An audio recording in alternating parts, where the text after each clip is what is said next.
cuando siempre que se nos decía que la Edad Media leyeron a los filósofos griegos gracias a los árabes, pues yo quería saber qué había pasado, cómo se hizo. Curiosamente, yo he trabajado durante un tiempo en el Legado Andalusí, que es un proyecto de la Junta de Andalucía, que se puso en marcha hace 20 y pico años, que era recuperar todo ese legado que habían dejado los árabes en Andalucía en general. Y yo cuando preguntaba por la parte de la filosofía, pues no había casi información. Eso me ha pasado con otras épocas de la historia, con otros libros de la historia. Y entonces me di cuenta de que había un vacío, es decir, con lo importante que es la filosofía, con la fuerza que tienen los filósofos en la historia, cómo los más importantes personajes de la parte luminosa de la historia han tenido como asesores, como consejeros a muchísimos filósofos, ¿cómo es posible que luego eso sea tan olvidado? Y también incluso en las historias de la filosofía. Es curioso que tampoco se hable demasiado de estos filósofos de los que hablaré hoy.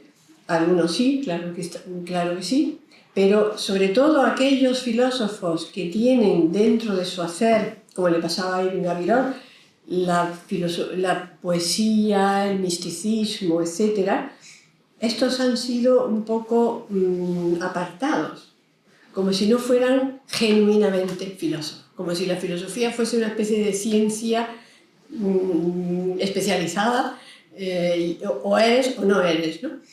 Entonces yo me propuse ese trabajo y eso lo he plasmado como he podido, porque no es mi especialidad, evidentemente, ni es mi profesión, pero sí es mi profesión de filósofa en ese sentido, de entender cómo se ha comportado la filosofía a lo largo de la historia. ¿Y por qué lo hago?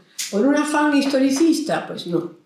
Yo lo hago porque ahí vamos a encontrar los patrones o los modelos de cómo ha sucedido en otros tiempos, para saber también cómo puede suceder ahora. Y estoy convencida de que si hay algo que es necesario en nuestras sociedades, es este tipo de filosofía, una filosofía que da sentido a la vida de los seres humanos, que responde a las preguntas esenciales, que desarrolla la capacidad de conocer y de saber del ser humano, y que además de eso permite que el ser humano se conecte con la parte más interna y más profunda de sí mismo.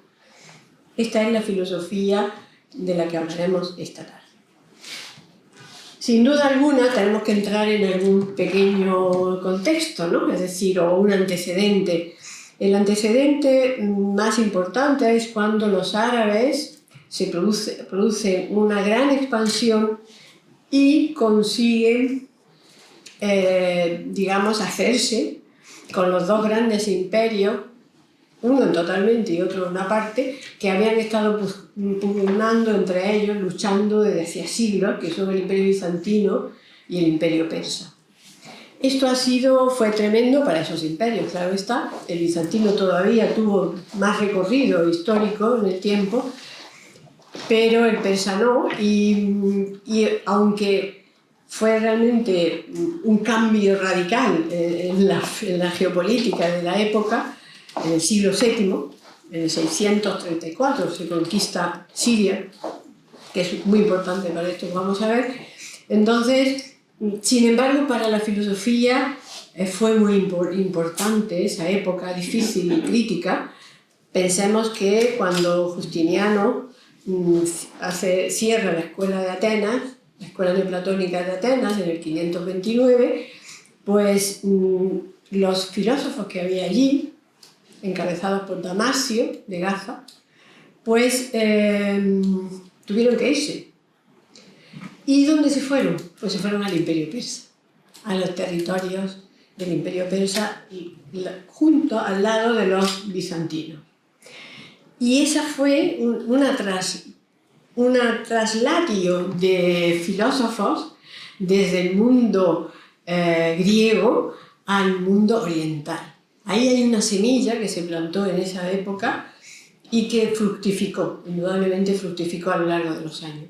Luego hay una cosa que también me parece muy importante. Yo veo que para que la filosofía llegue y se desarrolle y llegue a la gente, no que haya filósofos que sean como muy importantes, que inventan algo, ¿no? Sino esa filosofía que se vive, esa filosofía que se traspasa, que transita entre las personas, entre las almas, ¿no? Pues para que eso suceda, es bueno que haya como una especie de modelo. Y ese modelo, curiosamente, se repite mucho a lo largo de esta época y llega, por supuesto, a Landor, que ya llegaremos. ¿Cuál es ese modelo? Pues ese modelo es el que recuperan los Ptolomeos del Egipto de Ramsés II, es decir, una biblioteca donde se reúne el saber que se había podido ir acumulando a lo largo de los siglos. En el caso de Ramsés II era el Ramesseum, una escuela de filosofía, es decir, donde se enseña la sabiduría ancestral, entonces no se llamaría indudablemente filosofía, aunque muchos textos clásicos dicen los filósofos egipcios. O sea, cuando se habla de los sacerdotes, textos de la antigüedad tardía, cuando se refieren a ellos, dicen los filósofos egipcios, le llaman filósofos. Bueno, esto aparte, ese modelo está, esa biblioteca que se recoge ese saber, una escuela adyacente, una gran profusión de traducciones y de recopilaciones y de análisis críticos de esas obras que llegan de del saber de la época y de las épocas anteriores. Esto da para otra charla, la biblioteca de Alejandría, ¿no? En la época fundada por Alejandro, es un punto de inflexión que, si no conocemos el modelo ramésida, decimos, qué inteligentes estos griegos, ¿no? Allí en Egipto y tal. No, ellos no tuvieron más que saber, enterarse un poco de la historia, aparte de quienes les ayudaron, que fueron muy importantes también, estos filósofos egipcios que les ayudaron. Bien, pues ahí tenemos algo muy importante, porque ahí surge casi todo. Surge ese modelo, surge la reunión de tantísimas obras, surge también algo tan interesante como el hermetismo, es decir, el traspaso de toda la sabiduría de Tot del antiguo Egipto, que es científica, que es filosófica, que es de todo tipo, pasársela al mundo occidental, al mundo griego. Es decir, allí digamos que es un punto de referencia. Ese punto de referencia, estamos hablando del siglo III o IV, que tiene una perduración hasta que lo conquistan los árabes, precisamente, incluso más allá. Se había perdido mucho, pero incluso más allá, Alejandría siguió siendo Alejandría. Y yo creo que sigue siendo Alejandría. Y ese mismo modelo, mira por dónde, ya nos vamos a acercar a nuestro mundo islámico y nos vamos a encontrar que ese modelo ya lo tenían los persas, y tenían ese modelo en la escuela de Nundesapur, que es una ciudad fundada por Sapor, el emperador sasánida, y allí se enseñaba todo, como en las casas de la vida egipcia. Ciencias, la escritura, se copiaban obras, es decir, todo estaba allí en Nundesapur. Entonces sucede, vamos a irnos ya a una fecha concreta, y sucede cuando, allá por el año 700, pensemos que los árabes conquistan Siria, como he dicho antes, en el 634, y resulta que instauran un sistema islámico. Pero claro, tienen que echar mano de lo que incluso los funcionarios del Imperio Bizantino, porque ellos venían del desierto, ellos no tenían casi a nadie que fuese capaz de administrar de manera solvente aquellas inmensas extensiones. Por lo tanto, echan mano de los cristianos que muchos eran nestorianos, que habían huido del mundo tan tenso como se había producido en los primeros años del cristianismo, de luchas entre las fricciones, los monoteísmos, es decir, todas las doctrinas que estaban constantemente en discusión permanentemente y con sus correspondientes anatemas. Entonces, si los que conseguían el poder eclesiástico y que también político estaban en contra de tal otra presunta herejía, pues ¿qué pasaba con los herejes? Pues que se iban. Y entonces estos herejes que se iban, que eran griegos, que hablaban griego y que eran cultos, pues tenían libros, ¿no? Y esos libros van empezando a llegar a Damasco, que era la capital del primer califato que surge con los omeyas. Bueno, entonces encontramos ahí personajes que se interesan por esas sabidurías, esos conocimientos. A través, bueno, hay muchos, yo no quiero aburriros con una cantidad de nombres que luego se olvidan porque son nombres poco conocidos. Pero yo he detectado quiénes eran esa persona que asesoró al califa y por qué había 3 generaciones de califas que les gustaba el conocimiento y que buscaban el conocimiento y cómo escucharon a sus consejeros para hacer lo que iban a hacer, que es algo impresionante en el reinado de Harún al-Rashid. Ese sí, es el famoso sultán de las 1001 noches, pues ya eso nos da un poco ese mito, ¿no?, de las 1001 noches, nos cuenta cómo podía llegar a ser Harún al-Rashid. Luego, si tenía que cortarle la cabeza a alguien, se la cortaba tranquilamente, pero ahí estaba el amor a la sabiduría, ¿no? El amor a la sabiduría. Cogen el modelo persa de Bundeh Shapur. ¿Por qué? Porque su propio consejero, cuando era pequeño le había enseñado, venía de Bundeh Shapur, es decir, era un persa. Entonces es muy importante esto que lo entendamos, porque la historia del Islam tiene mucho que ver con Persia y no Persia, ¿no?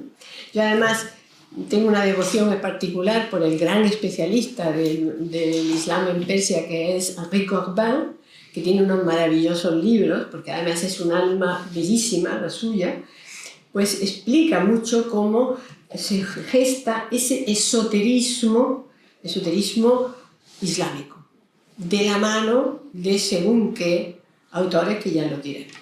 Entonces ahí ese preceptor de Harún al-Rashid para mí es el eslabón perdido, el eslabón entre ese mundo que había caído y ese mundo que se renovaba, y en la base de la tremenda admiración de la cultura que había, ¿no? Muchas veces ha pasado eso en la historia. Yo siempre recuerdo el hecho de cuando llegan los acadios e invaden Sumer, pues los acadios se volvieron más sumerios que los propios sumerios. Se hicieron con todos los elementos y gracias a ello pues se hicieron también sus correspondientes bibliotecas, sus correspondientes archivos y se copiaron todos los textos sumerios que gracias a ellos se guardaron y se mantuvieron durante mucho tiempo, ¿no? Incluso ahora todavía están por ahí las tablillas.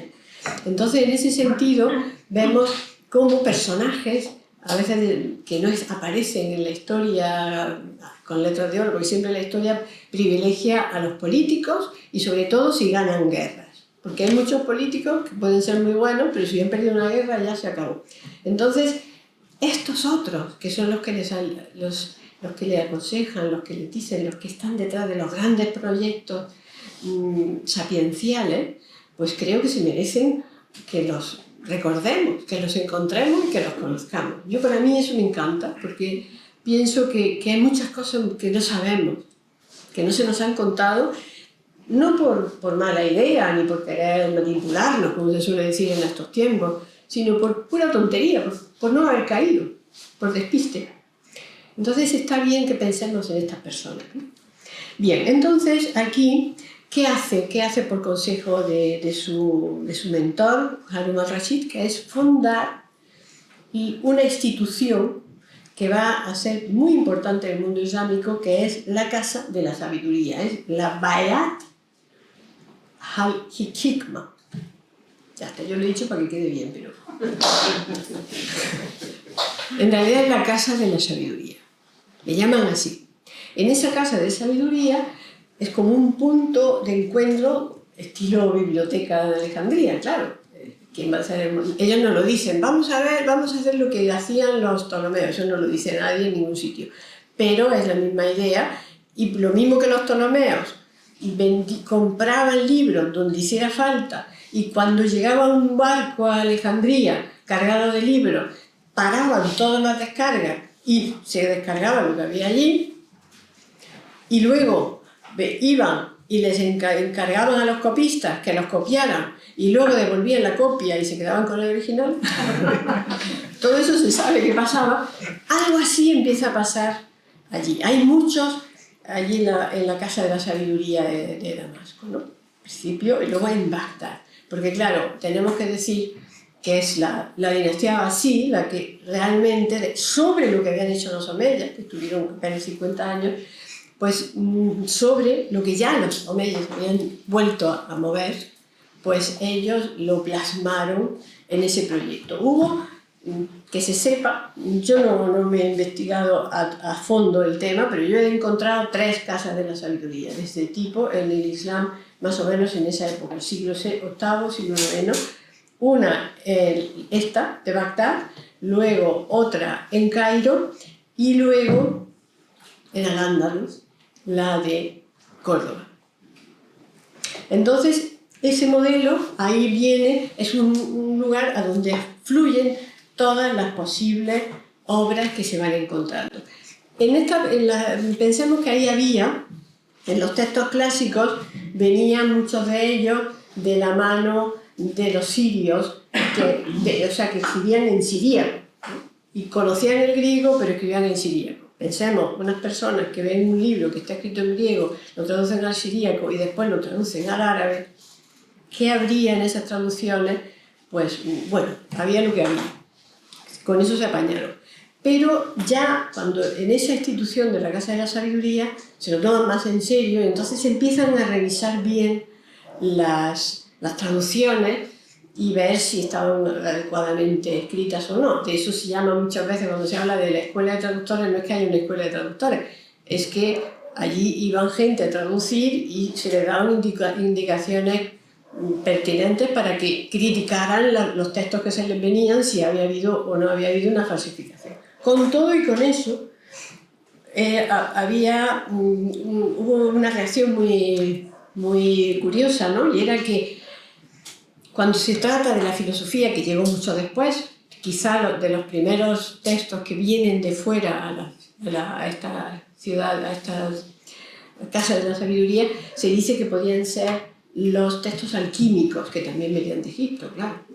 Entonces, la alquimia árabe parece ser que precedió a la filosofía propiamente dicha. Pensemos que los alquimistas de la antigüedad tardía que estaban en Egipto, que también escribían en griego, pues como por ejemplo Zósimo de Panápolis, pues ellos escribían, había una alquimia práctica, que era la de la parte científica, y una alquimia filosófica. ¿Y en qué se inspiraban ellos? Evidentemente en los filósofos antiguos. ¿Qué filósofos? Los presocráticos y sobre todo Platón y Pitágoras. Claro, eso era oro puro, nunca mejor dicho, porque sí, querían también hacer oro, pero sobre todo también entendieron muy bien lo que era aquello. Y además, el fenómeno de las ciudades también habría que contarlo, también hay ciudades privilegiadas, una de ellas fue Damasco y otra fue Bagdad, que es la capital ahora-sí, que está ya en Irak. El Bagdad de ahora, yo cada vez que oigo Bagdad, en la televisión me da algo de acordarme de esa época tan maravillosa, ¿no? ¿Qué sería aquel Bagdad? Que además lo hicieron con sistemas astronómicos, fue casi de una nueva ciudad, ¿no? Para los abbasíes, en un territorio persa, de cultura persa. De hecho, dicen los expertos, el Islam se persianizó, se volvió persa, ¿no? Porque, bueno, se encontraron con una civilización extraordinaria. Entonces, bueno, en estas ciudades se van produciendo, se van estableciendo también escuelas, se van estableciendo pequeñas casas de la sabiduría. Es decir, hay el modelo de las ciudades, que a mí me interesó tanto cuando los primeros filósofos estuvimos hablando.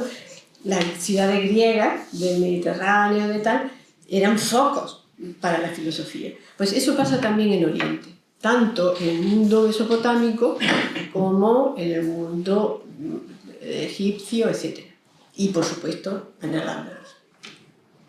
Bueno, pues entonces, ¿qué podemos decir? Pues podemos decir que en un determinado momento, cuando están en el Andaluz, se establece con el reinado de Alhakem II, la Casa de la Sabiduría, y aquí vamos a encontrarnos con los filósofos nuestros de Al-Ándalus, porque sí es verdad que el arte, que la ciencia de los andalusíes fue muy importante. Pensemos que Carlomagno y su padre no sabían ni cultivar la tierra, y mandaban sus emisarios a las cortes de Al-Ándalus, que llegó hasta Zaragoza, y que para que aprendieran de los árabes, de los andalusíes, más bien, ya no estamos hablando de árabes, estamos hablando de andalusíes, locales, españoles como nosotros, y ellos que habían tomado todos los sistemas romanos de esas épocas, de esos lugares, como Siria, que es donde ellos habían surgido, pues entonces ellos les trasladaron a los merovingios, a los reyes merovingios, todo ese saber que ellos no tenían, no sabían ni construir, ni edificios, era el mundo oscuro de la Edad Media a tope, ¿no? Entonces ellos sí tuvieron esa inteligencia de estar en contacto de una manera o de otra con los sultanes que había. Bien, pues en ese momento, en ese mundo, tenemos la figura de Abderramán III, y tenemos la independencia del califato de los omeyas en Córdoba, y vemos también, por otra parte, que hay, en la parte religiosa o en la parte de pensamiento, hay una cierta disociación, es decir, hay unos sectores muy ortodoxos que están mirando a ver qué está enseñando tal filósofo, si es o no es de acuerdo con el Corán. Y nos encontramos con que cuando vienen los comentaristas, vienen de Oriente, ellos habían encontrado fácilmente, como se ve ahí con Ibn Atibol y otros textos, que lo que más les llamaba la atención de la filosofía griega era la idea de lo uno, es decir, la idea de lo uno, de la unidad trascendente de todo, ¿no? Porque era una manera que les venía muy bien para explicar su propia religión. Pero eso no lo veían bien, no lo veían así de claro otros. Otros muchas veces que estaban en poder de la ortodoxia. Esto en Al-Ándalus ha sido una constante, de tal manera que cuando vemos quiénes eran nuestros filósofos, que ahora lo veremos, a ver si me da tiempo, y pues nos encontramos con que fueron perseguidos. Sobre todo porque aquí estaba más dominante en la sección suní, que eran más contrarios. ¿Esto lo dice el Corán? Sí. Entonces, ¿para qué lo escribes tú? Porque con el Corán tenemos bastante. ¿No lo dice? Entonces, si no lo dice, tampoco sirve.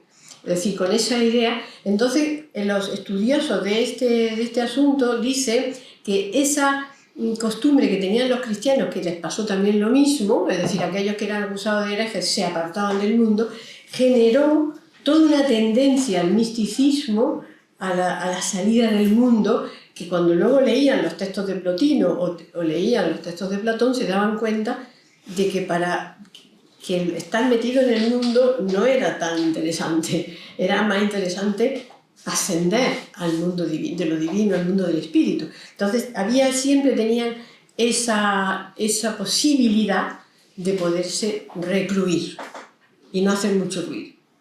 Y si estaban recluidos con unos cuantos discípulos, pues no había tanto problema como si estaban en las ciudades y empezaba la gente a ir a escucharle. Esto es algo que es una continuidad bastante importante. Por eso recogieron siempre el prestigio de los sabios que venían de Oriente.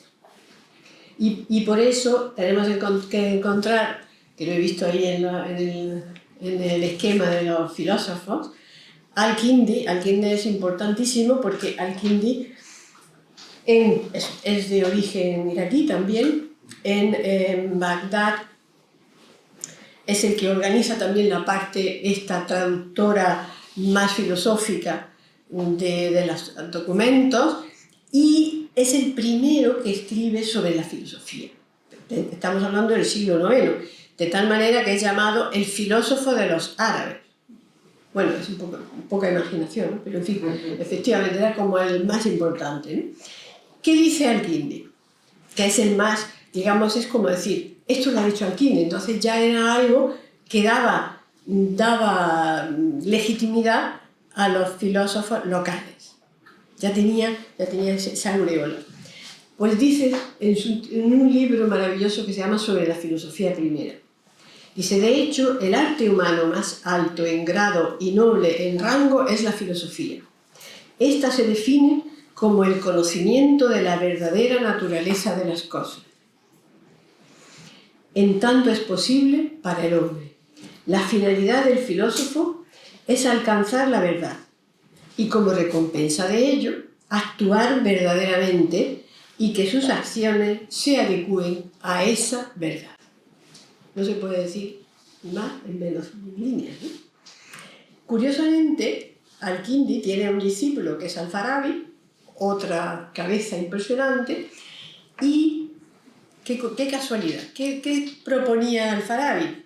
Proponía que los gobernantes se hicieran filósofos, por ejemplo, y por otra parte también hablaba de que Platón y Aristóteles había que conciliarlos. Primero, Aristóteles nos venía muy bien con el organón, con la parte lógica, como siempre decían los neoplatónicos, y después nos preparaba para comprender a Platón.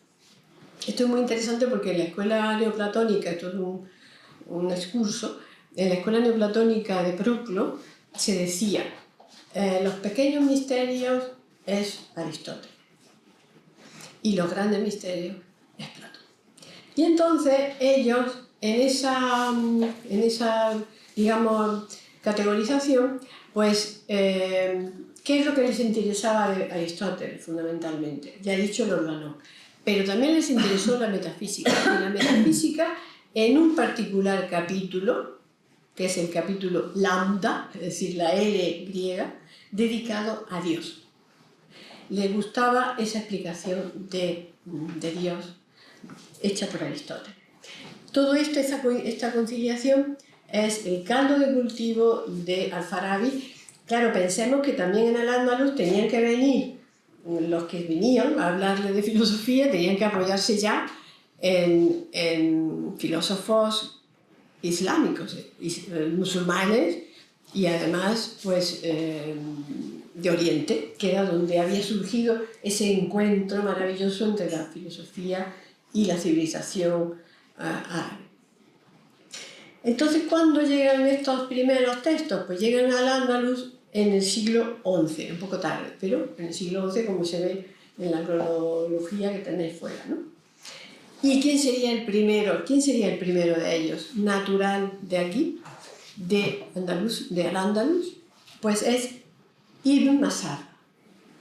Ibn Masarra, estamos hablando finales del siglo IX, principios del X, pues tiene de Córdoba, nacido en Córdoba, pues ahí vemos en Ibn Masarra todo lo que hemos dicho antes, es decir, ese misticismo neoplatónico, por una parte, olvidado, no encontraréis ningún libro de filosofía que hable de Ibn Masarra, o a lo mejor lo nombra así. Pero, ¿por qué? Pues porque tiene una fuerza enorme su parte mística. Por ejemplo, ¿de qué habla? Pues de una materia primordial, coeterna con Dios, el origen divino del alma, la unión del alma con el cuerpo como consecuencia probablemente de un pecado antiguo, también la necesidad de purificación de las almas para, digamos, limpiarse de esa mezcla con la materia que venía de esa época antigua. ¿Qué tenemos de su biografía? Pues que Ibn Mazarra, esto es muy interesante porque se da en varios casos, el caso de que su padre también era un filósofo. Su padre fue su primer maestro de alguna manera, y además otra razón importante, y es que su padre había viajado a Oriente, había viajado a Irak. Es decir, pensemos que todo esto era una familia bastante adinerada y los musulmanes tenían que ir a la Meca. Entonces ellos iban a la peregrinación a la Meca, pero de camino pasaban por sitios interesantes para ellos. Y ellos, claro, siempre dentro del mundo islámico, veían todo ese verdor de la filosofía, de las traducciones, de los nuevos sabios, de los sabeos de Arran, que estaba en la actual Turquía, entre Turquía y Siria. Todo eso habían ellos oído hablar y se ponían en contacto con aquellos sabios. En el mundo mesopotámico, con esas ciudades donde había escuelas de filosofía, donde se estudiaban y se traducían y se comentaban. Todo eso ellos luego volvían y lo traían a Andaluz.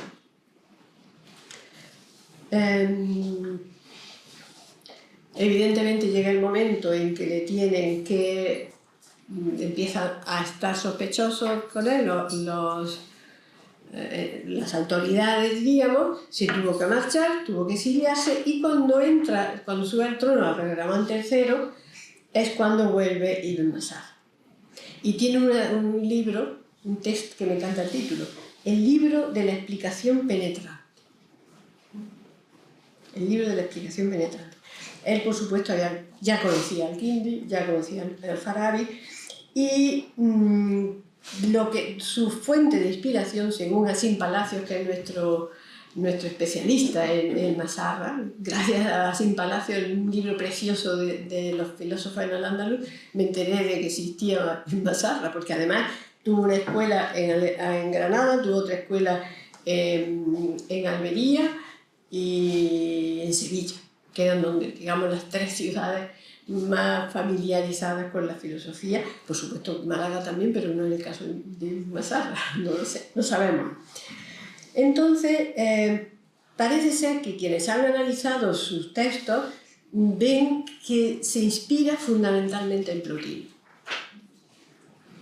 Es que pasa una cosa curiosa. Cuando uno lee a Plotino, uno ve que Plotino lee a Platón.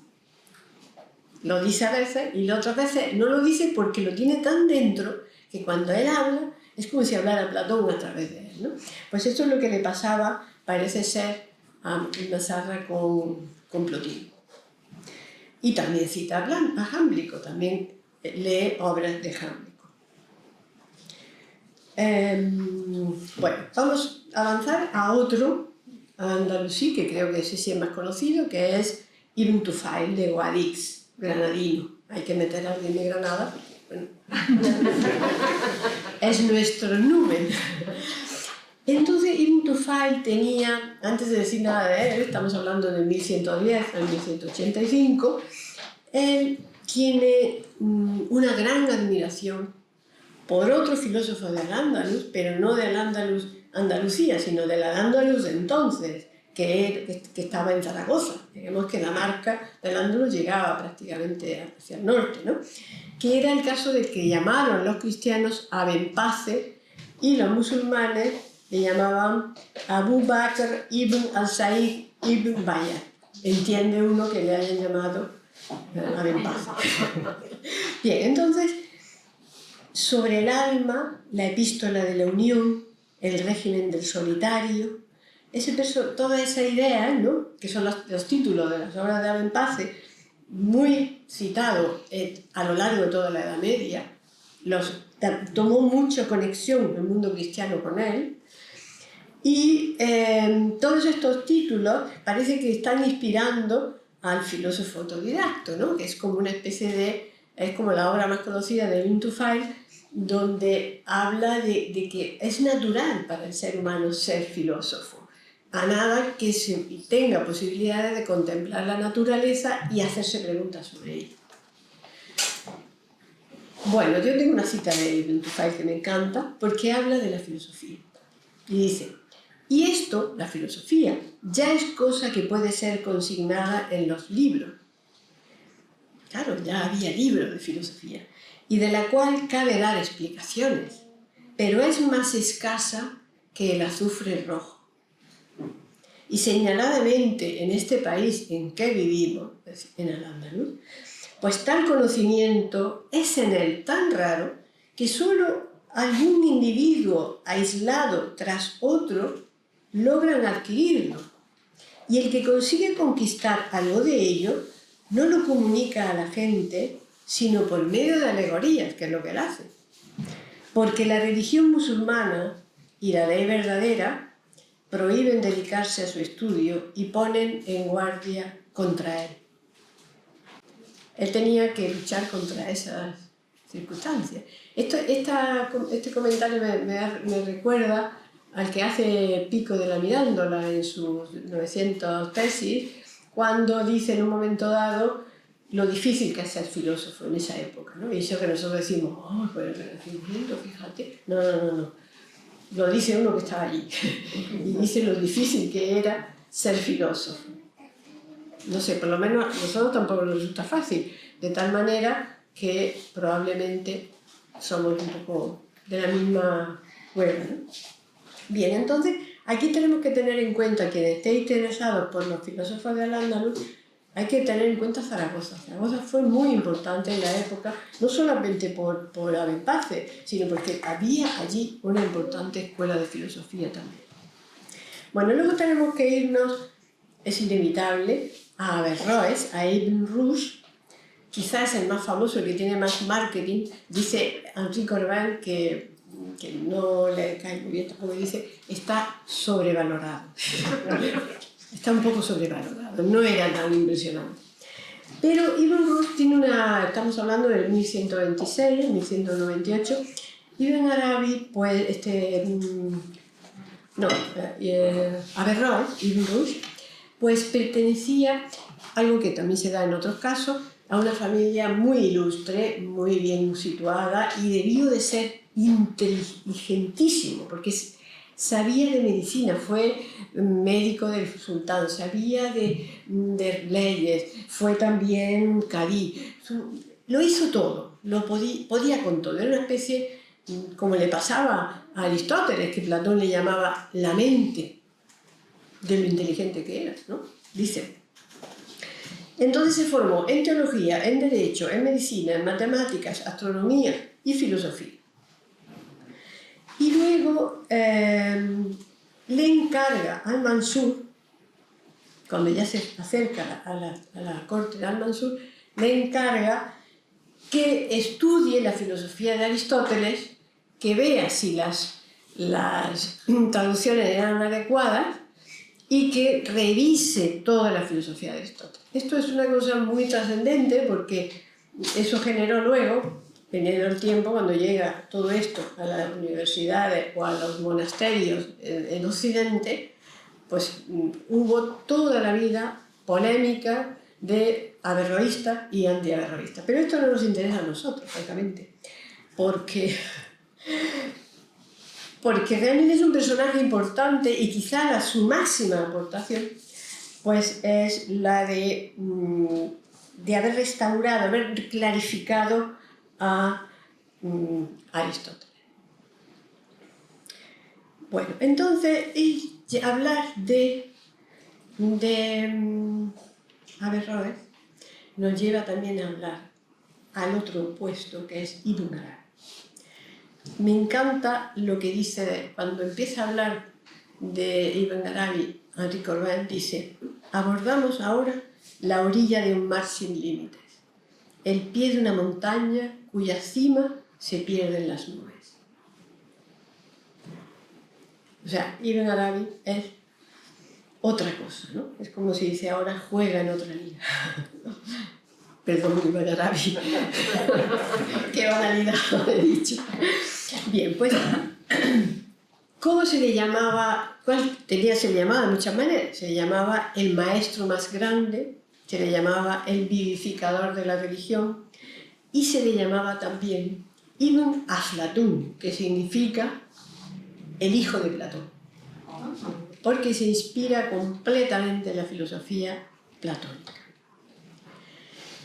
Bueno, Ibn Arabi nace en Murcia, en una familia también aristocrática, pero una familia con una particularidad, y es que tenían una sensibilidad espiritual especial.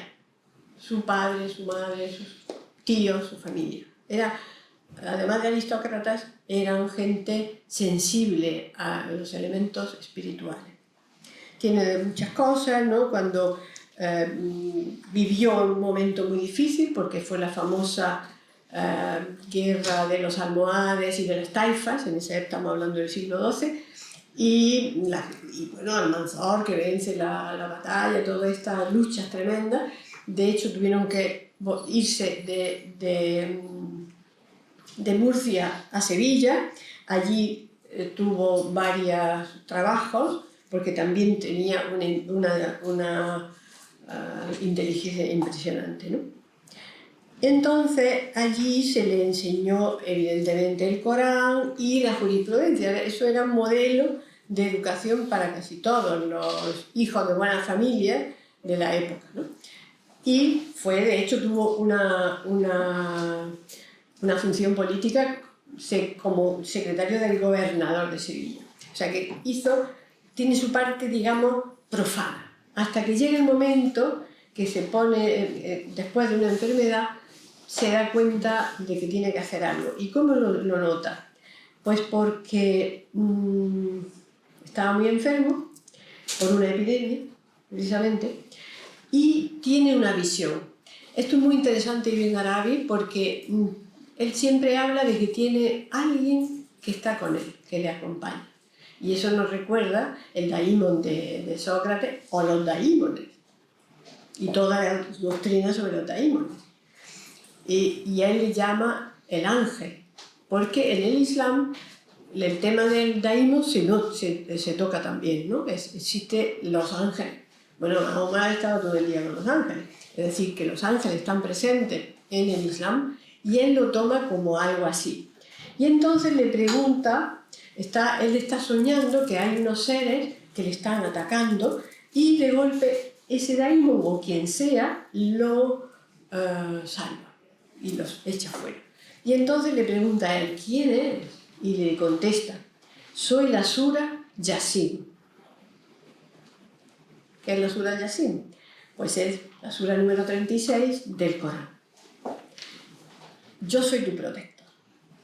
Entonces se despierta y se encuentra que su padre en ese momento estaba leyendo el Corán. Ya sabes, su padre era muy religioso y también era muy vidente. Y entonces le dice, ¿qué estás leyendo? Estaba leyendo la Sura Yasin. ¿Y qué dice la Sura Yasin? Me estaré preguntando. Dice, hombre, por el Corán sabio, que tú eres uno de los enviados en un camino recto, revelación que ha hecho descender el poderoso, el compasivo, para que adviertas a una gente cuyos padres no fueron advertidos y están descuidados. Claro, esto se lo estaba diciendo Allah al profeta, evidentemente porque es el Corán, pero a él se lo tomó como algo, un aviso, ¿no? Y ahí es donde deja todo y se dedica a estudiar sobre todo las tres grandes religiones. Estudia a Moisés, estudia a Jesús y estudia, por supuesto, la religión islámica.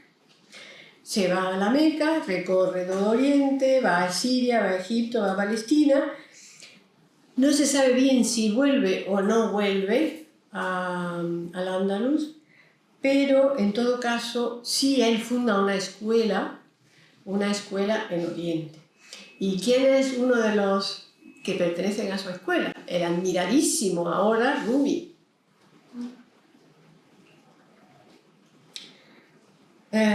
Bueno, entonces, ¿qué hizo Ibn Arabi? Escribió muchísimas obras, se calcula que por lo menos 300, quizá lo que se dedicó fue a escribir prácticamente y también a enseñar.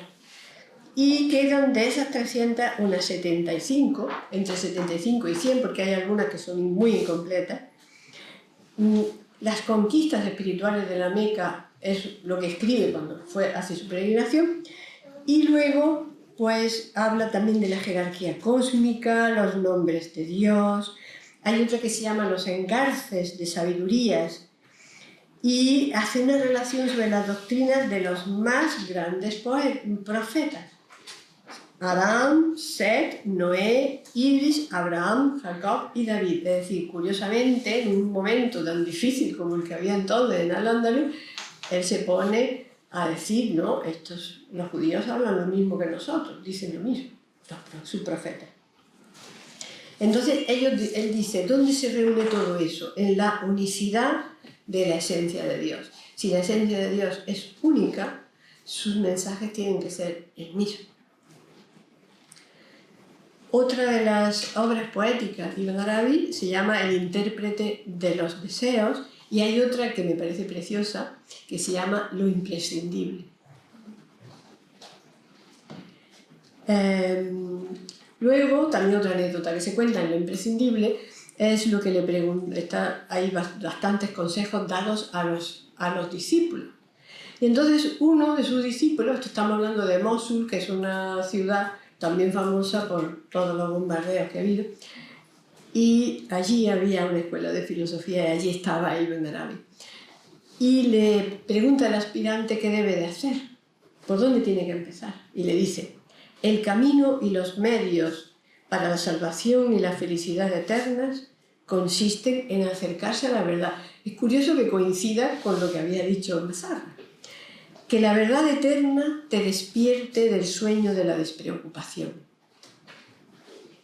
Que la verdad eterna te despierte del sueño de la despreocupación. Que te haga consciente del origen al cual debemos volver todos y en el que permaneceremos el resto de la eternidad.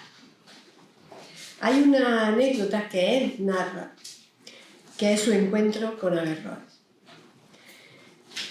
Él lo cuenta y dice: así que hubo entrado, porque Averroes había oído hablar de este jovenzuelo místico y las cosas que decía, ¿no?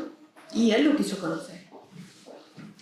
Y dice: así que hubo entrado, se levantó del lugar en que estaba y, dirigiéndose hacia mí con grandes muestras de cariño y consideración, me abrazó y me dijo: sí. Yo le respondí: sí. Esta respuesta aumentó su alegría al ver que yo le había comprendido. Pero dándome yo enseguida cuenta de la causa de su alegría, añadí: no. Entonces Averroes se entristeció, se demudó su color y, comenzando a dudar de la verdad de su propia doctrina, me preguntó: ¿cómo, pues, encontráis vosotros resuelto el problema mediante la iluminación y la inspiración divina? Es diciendo, él tiene algo que yo no tengo. Él era un racionalista.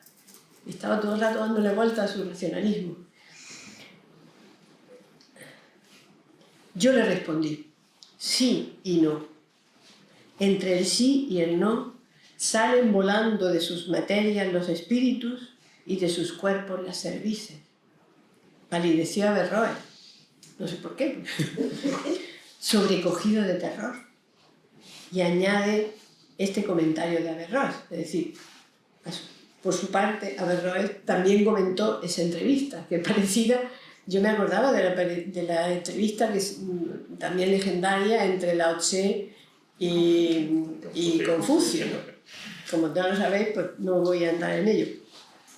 Y dice a Averroes: ¿es este un estado psicológico cuya realidad nosotros hemos sostenido con pruebas racionales, pero sin que jamás hubiésemos conocido persona alguna que lo experimentase? Loado sea Dios, que nos hizo vivir en un tiempo en el cual existe una de esas personas dotadas de tal estado místico, capaces de abrir las cerraduras de sus puertas y que además me otorgó la gracia especial de verla con mis propios ojos. Un señor, la verdad es un señor. Y claro, ¿cómo explica Corbin que aquí se daba cuenta Berroes que había otro nivel de conciencia más elevado al cual, si estaba uno siempre razonando, no podía llegar. Había que hacer algo. Y sobre todo, el que alguien lo pudiese contar y lo pudiese experimentar era insólito, porque también se sabe que son muy pocos los que lo consiguen, ¿no? Eso lo decía también el propio Plotino, cuando habla de sus éxtasis. Entonces él hablaba siempre de que tenía ese acompañante, el que en el mundo árabe se llama Khadir, o también Khedr, que significa el que verdece, el que hace que las cosas renazcan, ¿no? También se le llama, como en la mística sufí, se le llama el iniciador, o también se llama el iluminador, o el guía espiritual no terrestre, o el maestro espiritual invisible. Es decir, convierte en trascendente la vivencia espiritual de que ha sido y es también discípulo de maestros humanos. Eso lo explica así Corbin, que es un experto en todas estas cosas. Y se le conoce también como el eterno adolescente, o el eternamente joven. Dice, porque alcanzó la fuente de la vida y bebió el agua de la inmortalidad, por lo que no conoce la vejez ni la muerte. Entonces, evidentemente, la idea del Khadir es un poco el maestro de maestros y que a cada discípulo lo orienta en su camino para alcanzar el estado espiritual y llegar a su cielo interior. Muy interesante la idea de llegar al cielo interior, la parte más elevada de nuestro interior.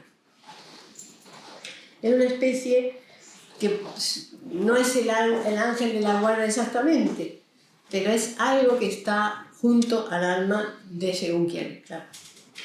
Bueno, yo quería también terminar con una de las frases, bueno, lo mismo que tenéis ahí, los poemas maravillosos de Ibn Gabirol.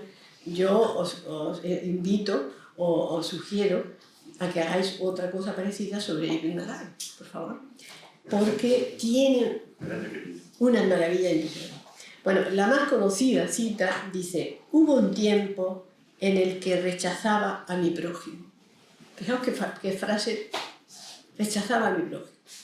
Él pensaba, porque eran cristianos, porque eran judíos, porque eran no sé qué, ¿no? El otro, ¿no? El otro. Rechazaba a mi prójimo. Ahora mi corazón se ha hecho capaz de todas las formas. Es un prado para las gacelas y un claustro para los monjes cristianos. Es templo para los ídolos y Kaaba del peregrino, tablas de la Torá y libro del Corán. Mi religión es del amor. Da igual a donde vaya la caravana del amor, su camino es la senda de mi fe. ¿Qué tal? Pues nada, que Ibn Arabi esté con todos nosotros. Si es que está convertido en un ángel, en un jalí.